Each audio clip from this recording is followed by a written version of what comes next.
ladies and gentlemen, welcome back to RanDOTA. As always, I am D, your host for the show where the meta doesn't matter, and we've got the combo today. We've got a Shadow Fiend and a Clockwork. So expect Shadow Fiend to go into lane with at least a couple of... Yep, there's 6. Are they going to do one more? Maybe. This is actually part of why I wanted to... Actually, why I'm happy to be casting this one. This is a live game I just found. It's about low 7,000s, about 7049, so about 7,050 for the average MMR.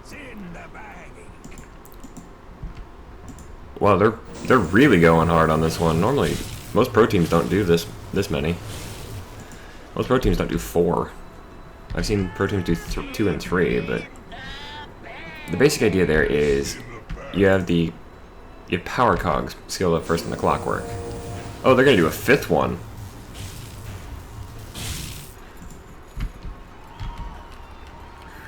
Yeah, that's gonna be dangerous. They could actually, if they wanted, they could probably full stack him. But yeah, basically, because power cogs, when you deny them, they count as a denial. They count as a kill. Shadow Fiend can actually pull souls from them, so that's why he's got 15 souls to start with in lane.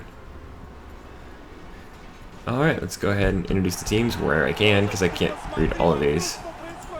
First off, bottom lane, we got Mad Kings, or Mad King Z, playing on the Bat Rider for the Dire.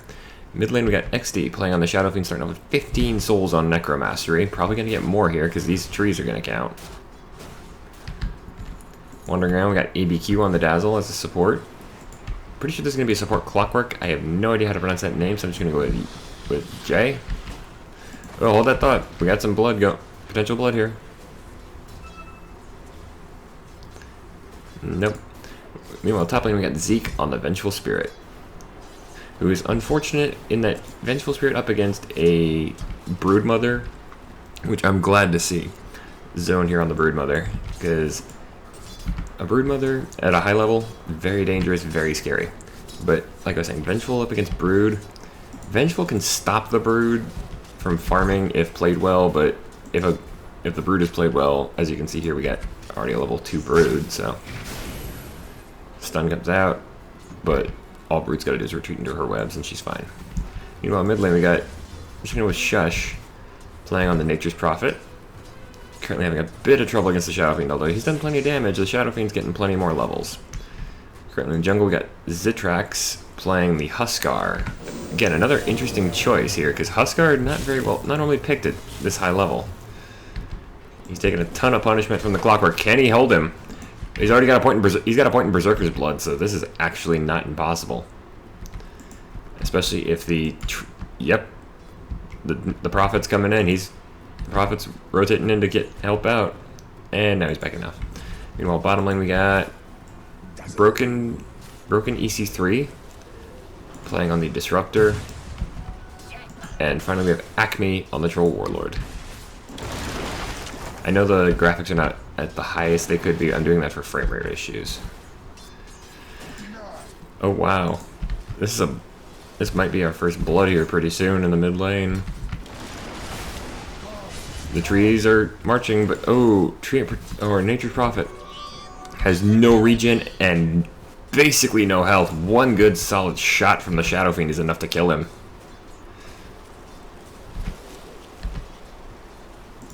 Meanwhile, Huskar taking some punishment. A jungle Huskar is an interesting pick, because it's going to slow down his farm, and Huskar kind of needs that. Oh no, invisible Clockwork might work here, but no, it's not. He's not going to get anything.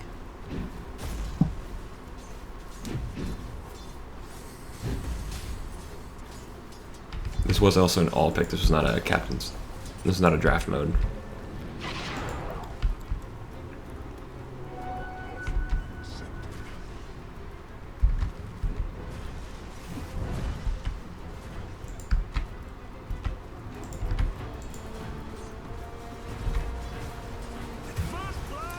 Oh, Mad King's actually draws first blood, killing the Troll Warlord. Sorry, I missed that one, especially since Bat Rider's actually super low, although he's got his Tranquils up already, so he should be okay. As long as he doesn't do anything stupid. Battery Assault and Power Cog's already skilled up on the Clockwork.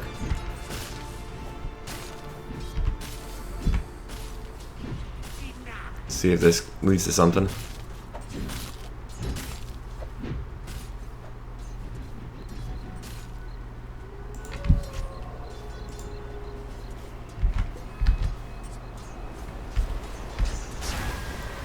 Spiderlings coming out. But yeah, the Spiderlings are actually a lot of why Vengeful doesn't really like dealing with. Oh, hold that thought. Oh, what the hell? An instant buyback this early from the Nature's Prophet? What the hell is this? Shadowfiend's got a haste rune. This is gonna be another dead prophet. Yeah, that did not go well for the Nature's Prophet. Like what I was saying about the top lane is that the Spiderlings are a lot of why Vengeful's not gonna like fighting Brood. You got the Spin Web. You can kind of fight that with the Wave of Terror, because Wave of Terror will give you pretty good vision there, but unfortunately Dazzle falls to the Broodmother in the top lane. Problem with fighting Broodmother as a Vengeful Spirit is the Spiderlings, there's just so many of them, and Vengeful is all about single targets. Wave of Terror can hit a lot of things, but it doesn't do a whole lot of damage. It does 120 at max level, and at level 3, a level 3 Spiderling has 450 HP. That is almost as much as a regular melee creep at this point. I mean, a magic missile, even a magic missile's not going to kill one. Even at max level, it's not. Bat Rider coming in. So yeah, like I said, Vengeful doesn't really... Brood's actually a very good, strong counter against the Vengeful. Brood is dusted up though. And there it goes, actually. Meanwhile, again, the Nature's Prophet falls in the mid lane. This time the Clockwork is the one who picks up the kill, but it's 5-1 in favor of the Dire so far.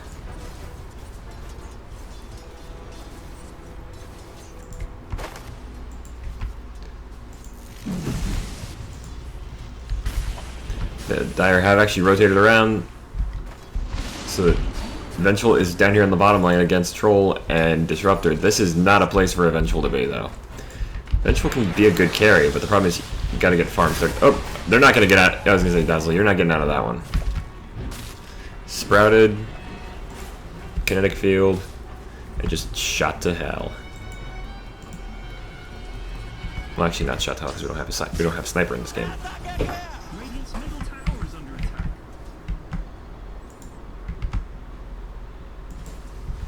The mid-tier 1 is taking a ton of punishment from the Shadowfiend and his minions. He is at full 36 stacks. Oh, no, he's at 36 out of 46. I'm sorry. 36 used to be the maximum, I think. I'm kind of glad they raised it, if they did. First tower falls, not even 10 minutes in. Meanwhile, Clockwork falls in the bottom jungle to Disruptor. Shadowfiend comes in, he's looking for blood, he finds it, he gets a third kill onto the Nature's Prophet. He's going to TP out all the way back to base. Meanwhile, Bat Rider's continuing to try and fight this Broodmother, and suddenly this doesn't look to be going so great for the Bat. Tier 1 falls on the bottom lane as well. Radiant are losing towers all over the place, but top tier 1 is under bad threat for the Dire. We'll see if Brood decides to push it and take down the tower.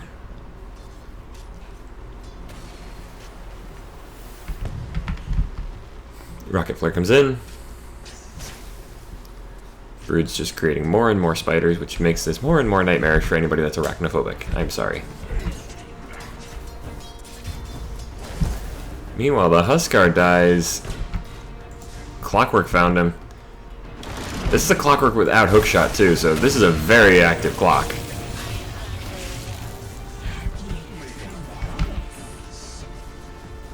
Finally, the Nature's Prophet gets on the board with a kill. After going 0 and 4 for a bit. Another swap to get the Huskar back. Huskar is not going to survive this one, even with Berserker's blood.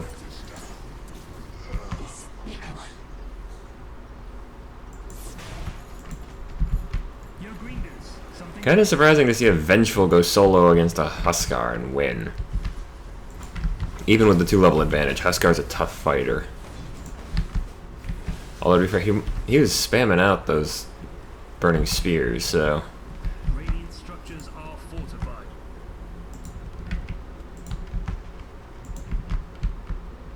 I do not read Russian.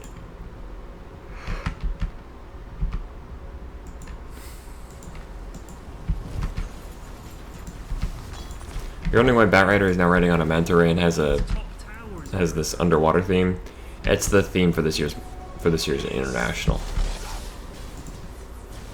It's a very serious underwater dark reef theme going on. Tier 2 falls just before the 10-minute mark.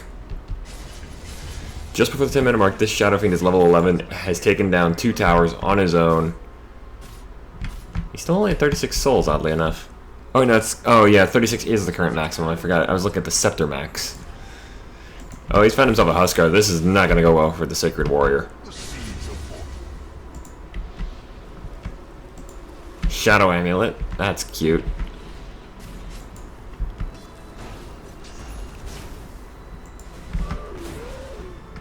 The Dire already have a bit of a death grip on the Radiant's throats. Shadow Blade out for the Shadow Fiend. He's gonna find himself a troll. He's got 4 levels. Oh, and he just blows him up with the Requiem! And then just one single Shadow Raise. There was just no chance for the troll there.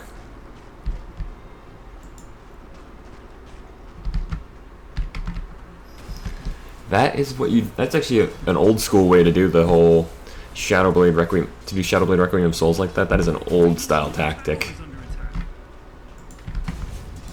Mid tier 2 is massively under threat. It's already down below half health.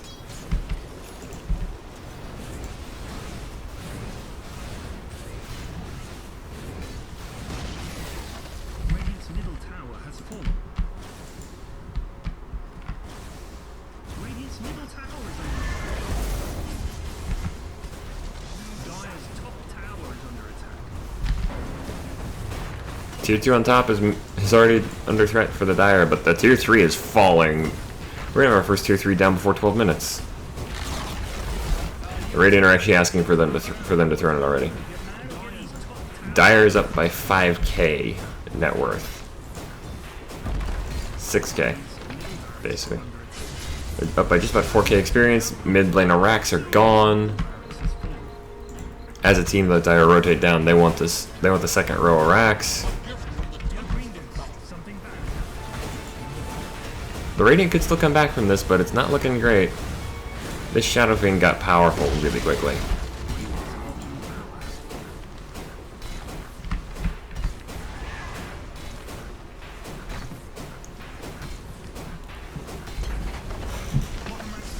I think we might be seeing what is going to go on record as the shortest RanDOTA ever. This might last less than 17 minutes at this rate. They can't go for megas because the top lane is still full towers. They can throne this though if they want. No, they're just actually gonna back off. That is easily the fastest I've seen a tier 3 fall though. And it's 2 lanes of racks down at 13 minutes, so. The Radiant are not out of it, but they are in serious trouble here. They do have a Broodmother, so they can always come back from this with some good split push.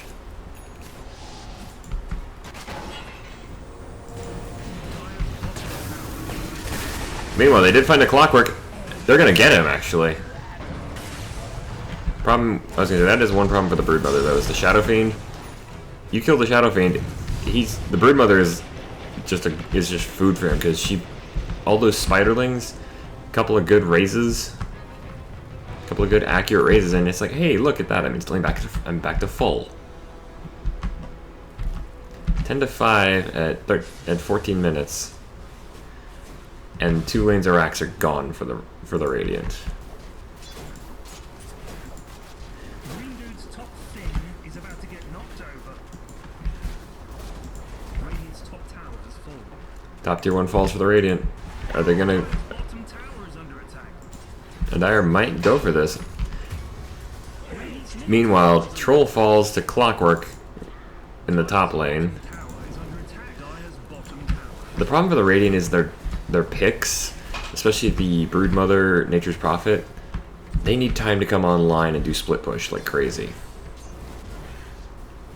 And they didn't have that. When you're already at this point, about less than 15 minutes in. Yeah, Dazzle's just like, you know what, screw it, I'm turning this. Vengeful comes in to help him out. Vengeful Spirit's actually very good for pushing at the end of the day, though, because of Vengeance Aura.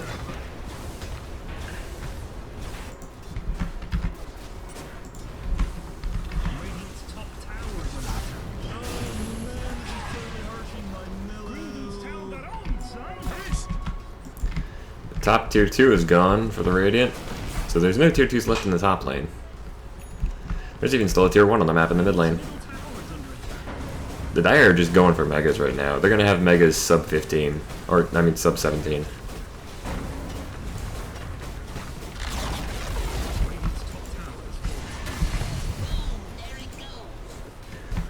Melees gone. Range racks gone. Megas before 16 minutes. They're gonna throw in it. This is the shortest episode of RanDOTA I've ever had, I think, because this is less than 17 minutes long. Well, yeah.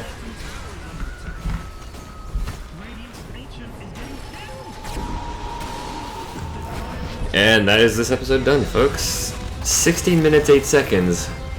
I think we have a record now for the shortest episode of RanDOTA ever. If you enjoyed, please feel like or favorite the video. You can also leave a comment down below if you have anything you'd like to say. If you want to keep up with me and never miss any of my current series, please feel free to click the subscribe button down below or the icon at the end of the video. And if you have a match you'd like me to check out, send me the match ID number you find it here at the bottom of the score screen. As for that, folks, I have been D. The Dire win this one in less than 16.5 minutes. So good night, and good gaming.